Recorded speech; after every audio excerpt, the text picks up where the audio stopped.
I really suggest you do this class because it really did help make me a more confident person and feel more assured in my humor, which as a neurodivergent person, as a femme presenting person or a woman, I think is especially important to be confident in those things in yourself.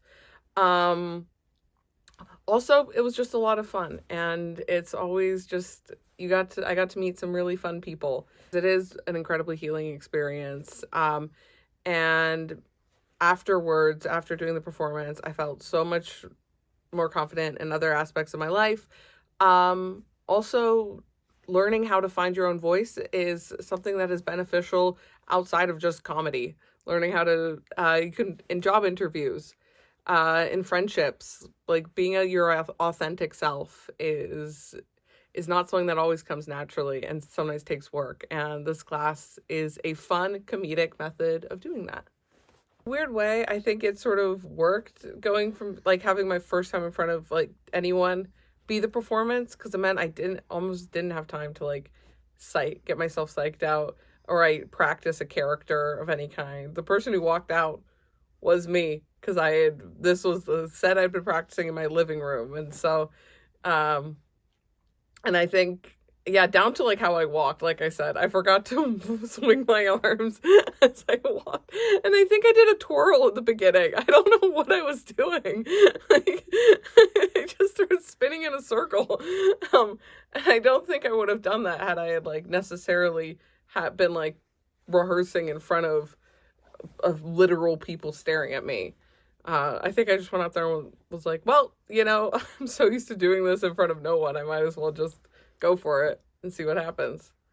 I have diagnosed ADHD, have been diagnosed for years now, and so I always struggle with things on Zoom or any sort of screen time. Starting the class out with some movement, though, definitely really helped.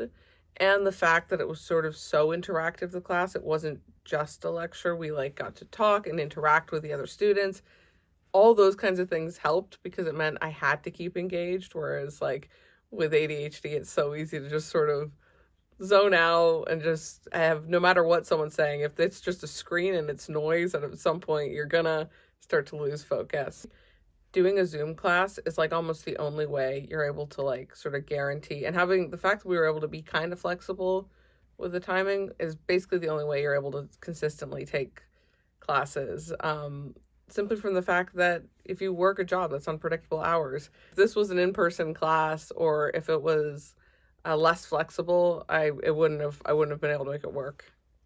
I think I definitely feel more assured with myself, and I feel more confident and willing to try new things. Because it's one of those things where everyone always talks about it's good to do something that pushes you out of your comfort zone and try something out of your comfort zone. And then no one actually does it. And once you actually do that, it's like, oh, I can do all these other things that scare me. I'm like, I don't care what people think of me. I think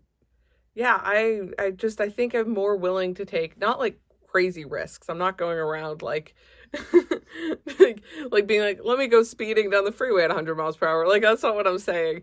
But I'm like, maybe like speaking up in a way I wouldn't necessarily have, or just being more unapologetically myself, because I'm like, well, it worked out in front of an audience. So why not in my real life? I think the thing that was most terrifying was the fact that I wasn't just going on stage and telling some jokes that like a friend had written for me. It was the fact that I was having to go on stage and be myself and be that kind of level of vulnerable. And I feel like in a weird way, it would have been less scary if it was just been like, okay, a comedian, like, it's just written these out for me, versus being like, I'm going to go up there, I'm going to make people laugh by just being me, by just saying talking the way I talk and moving the way I move. And people, I think, responded well to it. So I think that was the big difference is, yeah. I realized afterwards that I was so nervous I forgot to swing my arms when I walked on stage.